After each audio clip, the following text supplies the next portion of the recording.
Electric plants have some of the coolest elemental power-ups in the whole game. And with that, I've decided to see if you can beat Plants vs Zombies 2 only using electric plants. And don't forget to subscribe for more videos like this, and it costs nothing and you can always change your mind. So let's get straight to it. Starting off a brand new game can bring a lot of problems, but to solve that, we're going to have 3 main phases. And you might be like, well, what do you mean by phases? Let's start with number 1. So starting off, we can only use electric elemental things, including power-ups, despite the title saying only plants. And number 2, we can only keep our plants at level 1, except for the mandatory level 2 peashooter at the start of the game. And finally, have some fun. So let's get straight to it. So if you've seen from the last video, it's not always sunshine and rainbows, and we did struggle on day 15 in beating it. And I'm going to speed up 2 times speed because this level lasts like about 5 minutes, so I don't want to be here yapping about the same level for 5 minutes. But we had a new plant introduced, being the electrical vine, which was like a regular peashooter, and he was one of our cheaper plants, being 150 compared to like the electric peashooter. And it's not a plant that you want to be calling your cheapest plant. It's not our cheapest, but one of the cheapest.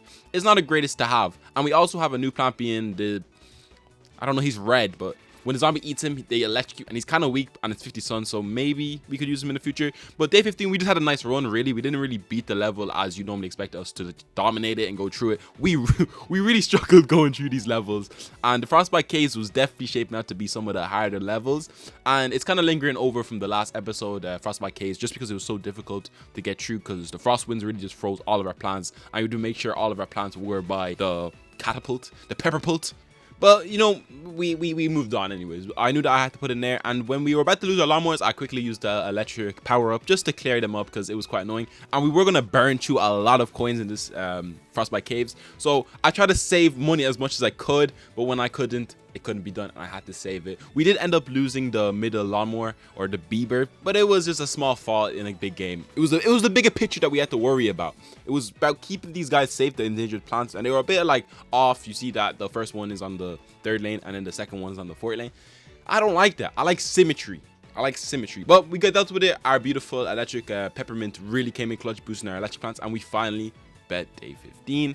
And day 17 was quite annoying because there was a lot of plants pre-placed in really good positions. I'd like to put my electrical rod in, lightning rod in, and it just didn't work because they were in a nice spot. Well, you know, there was 2 spots open, so we used it. And then my whole goal was to unfrost them, like defrost them, and then just remove them with my shovel, and then get some sun back so I can place down more electric plants.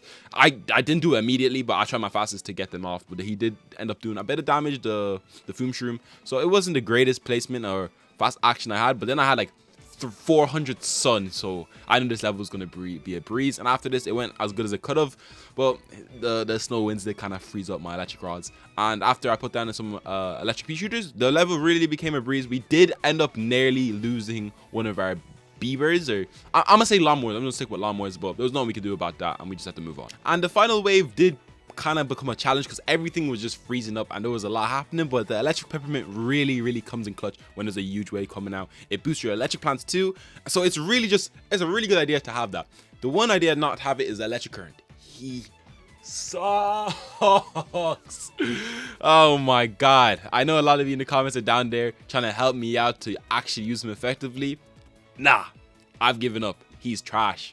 I'm not using him ever again. But once I kind of get over that barrier of destroying electric peashooter and complaining for a while, we can move on to day 19, because day 17 turns out to be quite a fine level after the final wave came true. And day 19, as you can see, there was a lot of pre-placed frozen plants that I was like, I'm cooked. I had a terrible placement of electric peashooter because I was like, there's 2 tiles that pushes them down and up.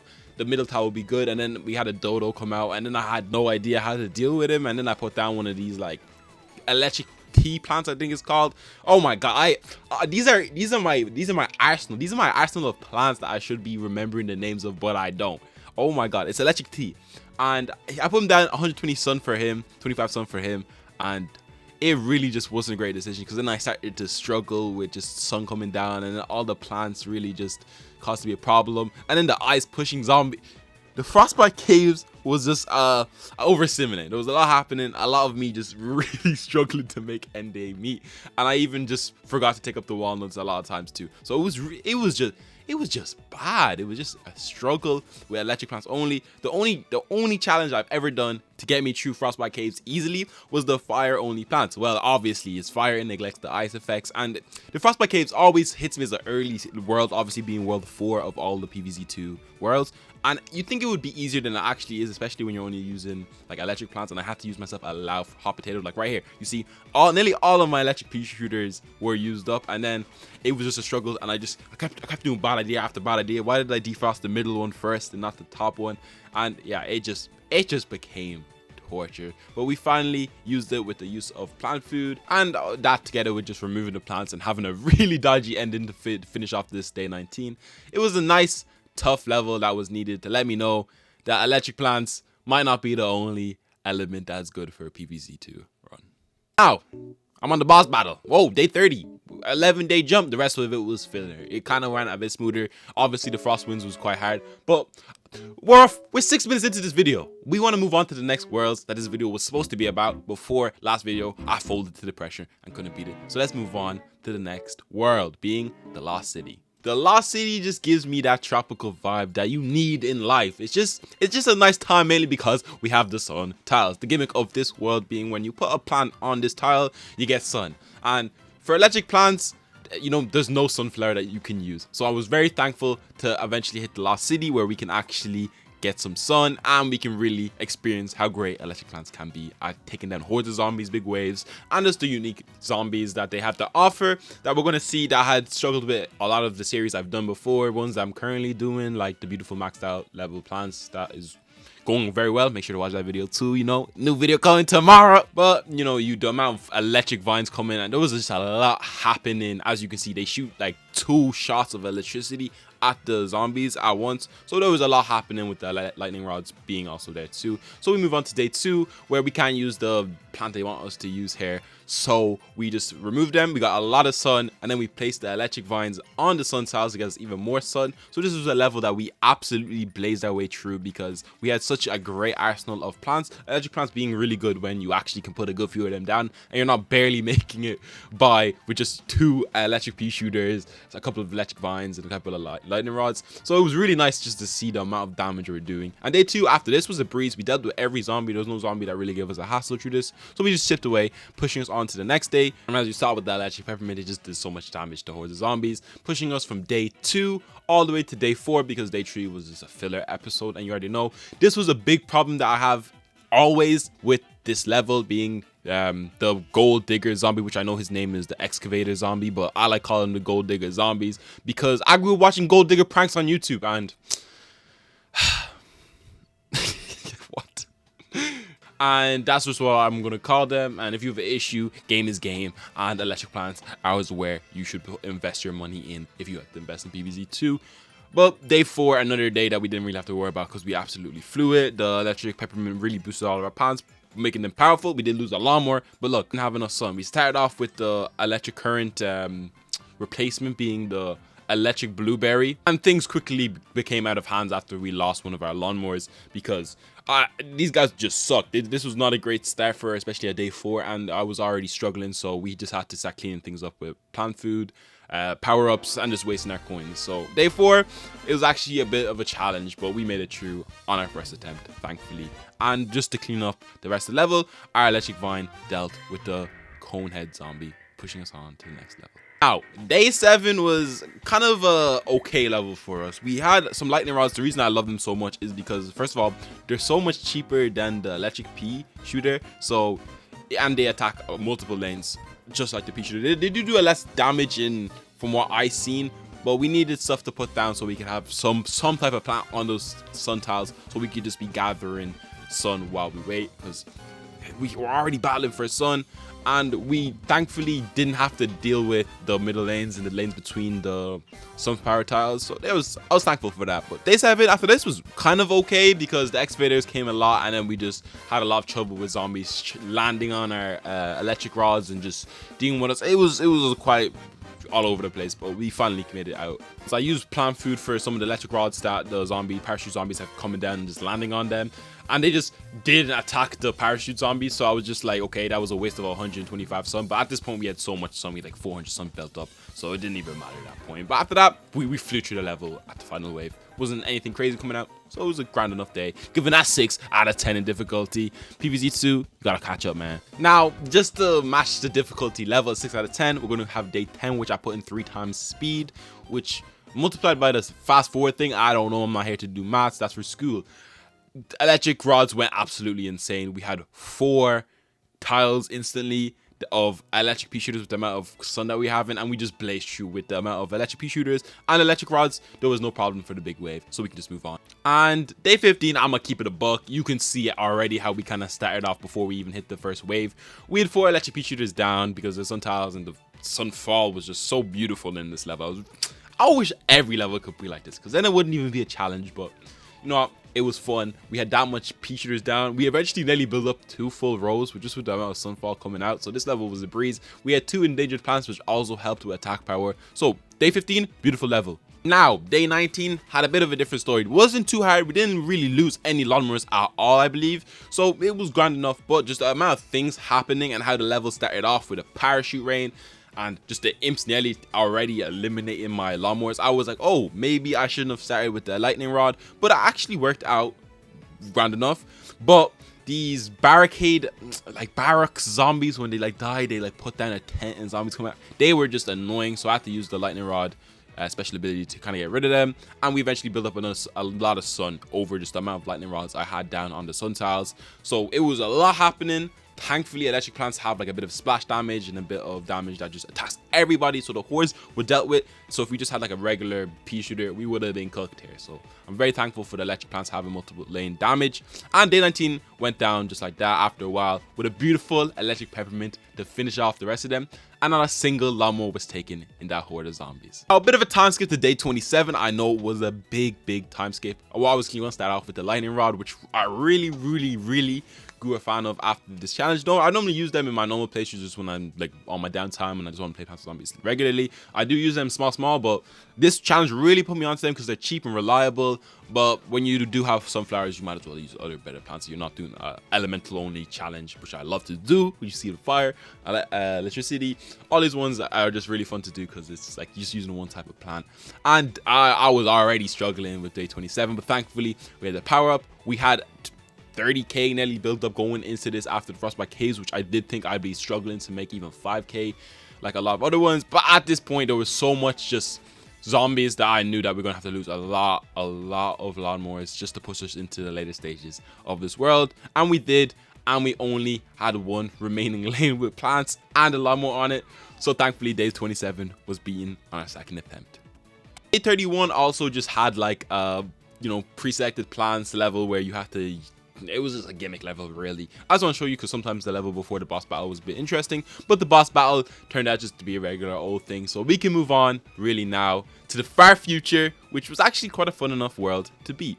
Now, the far future, you should already know how the far future works, but if you don't, the gimmick of this world is see these big green X tiles. If you put a plant there, and you have multiple plants on each one, if you use a plant food on them, they will all use the plant food, which can be really useful, especially when you're using like the electric pea shooter. You put 3 down and then you can just use 3 electric pea shooters plant abilities with 1. It's absolutely broken, which is really good. Obviously it's not like a cheat code because it's in the game, but you know what I mean. It's really useful to have.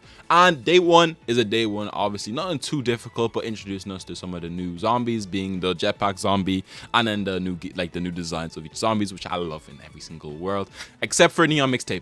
I hate that world. Couldn't tell you why. It's just terrible. Now, day 2, kind of similar to day 1. It was kind of just introducing us to the type of gimmicks and stuff it had, but I decided to do this one off a bit differently using electric rods, and I thought I was cooked already because this zombie got way too deep into our defenses for what I wanted him to do. And then I had a terrible decision to put an electric pea shooter on the outside lane, which just turns it to be useless. It was not a good idea, and I don't know what I was thinking at the time, but we had to make do using a plant food ability just to clean them up because I don't want to use my power up. But that was really how we went. And then just because I love symmetry, I put a electric pea shooter just just building up on that bad idea and really cementing how terrible I am at this game, and putting another one at the bottom row and having nothing in the middle lane, which then I decided to put an electric peashooter in the middle just to make them have 3 to follow the day 1 design. I don't know what I was doing. Like, it just was not a good idea, and I won't be making that mistake again for the rest of the world. But that was day 2. Beautiful and nice Far Future introduction. Now we can move on to some of the more juicier Far Future levels, and I'm going to start with day 7, which we kind of went for a variation of plans to not to start out, but like progressing the level. We start off with an electric rod, a lightning rod, not an electric rod. I don't know, you guys. I know I'm terrible at the names. Just allow me. I'm absolutely trash with the names, but a lightning rod is absolutely beautiful for these types of levels where the first couple of zombies are all just regular zombies, but they don't do enough damage to deal with anything bigger than that. And I was already struggling with the lightning rods to deal with just regular zombies, so I just had to use the power up just to clean everything up. And then I started using some other plants like the electric vine and the electric pea shooter once I built up enough sun, because I was just using pure rainfall. And what I really loved about the Far Future just world was that every couple levels, gimmick levels, obviously like the rest of the worlds that I'm just skip because I don't want to bore you with the pre-selected plans, the conveyor levels and all that stuff. I want to actually get to where I actually had to use electric plants only. Was that they had like these purple sun falls which gave us so much sun. It was a gimmick level, but it wasn't a typical gimmick level. That was it's only in the Far Future, which I absolutely love in these challenge videos, because you usually get so much sun. It's just beautiful. You can actually experience the greatness of the electric plants. And the electric tea, he does a 3x3 attack damage, which is really useful, but then when he gets attacked, he just kills only that zombie, which is kind of annoying. But I would like it if it was just, if you remove that part, the 3x3, that was useful. Or like an electric barrier plant, which we did unlock in the Far Future, being the like the Star Wars, what the projector, what is the thing called? What is the projection? I don't know. I gave up. But we did unlock the like hologram. Oh, yeah, hologram. That's what I'm talking about. The hologram walnut, which we'll use in future worlds. But you're not going to experience that in this video because the Far Future is the last world of this level. So, yeah. But, yeah, that's how we finished up with day 7. So we can move on to the next beautiful level. Day 9, where I only went for electric pea shooters because I really like to change up all the different types of plants that I use in each level just to give it a variation, and using the most expensive but the best plant I have altogether. The electric peppermint is mandatory because he does a lot of damage, he boosts them too, and it was just things that we have to do. I had no plants in the lane of this, so I had to use my plant food or my power up, and I ended up using my power up just to clear him off because I wanted to keep my plant food to when I need it, because it's more expensive to buy a plant food than to buy the use of the electric power up, which it's all about planning for the future. We gotta save it for like modern day, or God forbid Jurassic Marsh or the Big Wave Beach. That's when this challenge becomes super hard. But right now we're dealing with the Far Future. The Dark Ages is also going to be a terrible time. But for right now, day 9, it was absolutely a breeze after we had all of our electric pea shooters down. We kind of just cleaned up the level at the end for all the robots, all the bug heads and everything like that, and day 9 was commenced, moving on to the next day, being day 12, where we instantly started off with 2 lightning rods just because Sunfall was beautiful and because why not. I'm going back and forth between electric pea shooters and just the lightning rod because it's cheap and I can put a lot more down and they do a lot of splash damage. They do their job very well. That's what I'm trying to say. If they hit behind them too, they would be my goat in this challenge, but they don't. But they do the job quite well. They do the job quite well. And the special ability, the plant food ability for them isn't the greatest. It does like do a lot of damage and it does get a couple of zombies killed together. But then we had a Gargantua come out and I was like, I'm cooked. And he started doing lasers and stuff. I was like, I'm finished. But we dealt with him because you know why?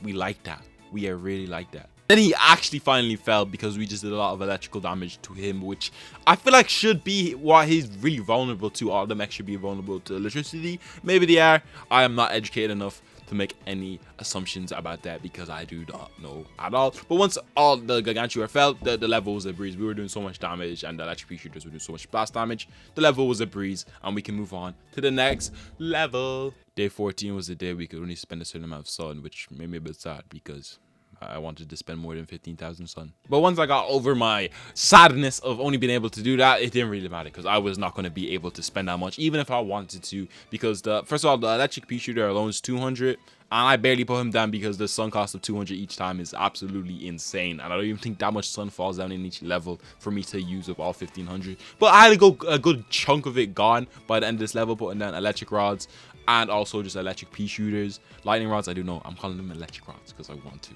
That was really just the end of day 14. Nothing too crazy, but a nice, like, just taste of what to come. And I did put down the electric blueberry current guy because he was absolutely trash. He attacks every like 40 seconds, but he does instantly kill whatever zombie comes his way, so he's actually good enough. Now we're going to do a 10-day time skip because why not, and also because the rest of it is fillers and I don't want to waste your time. And this is what the gimmick level I was talking about a bit earlier, talking about the purple sun that falls from the sky, which just happens to be so much sun coming out that I absolutely loved it. And I decided to go with electric pea shooters in all the red zones and electric vines in all the blue zones, just to give it a good dynamic. And I love symmetry in these levels, and with the amount of sun that was coming out, I knew I was going to destroy the running up level to the Dr. Zomboss level. But you know, with the Zomboss level, you barely get enough electric plants to actually beat the level. And we also unlock the Citron, which is like the big guy from Guide Warfare 2 that we can also use, but I'm probably not going to use in this challenge. We'll see when it comes, because he is a lot of sun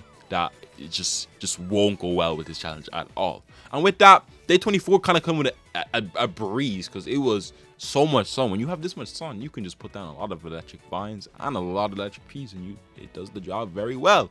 Now that you saw me destroy the Far Future, the Lost City, and finally finish off the Frostbite Caves, I did do a good few time skips because I had to. I'm not trying to make this video over 20 minutes. I already made it over 20 minutes. I'm probably lingering a bit too much on levels I shouldn't be. I'll correct that. But for right now, that's all we have. So if you want to catch up on this series, click the playlist on the right. And if you want to watch kind of max level Puff Shroom flipping destroy all of Plants vs Zombies 2, click the video on the left. I'll see you in the next one.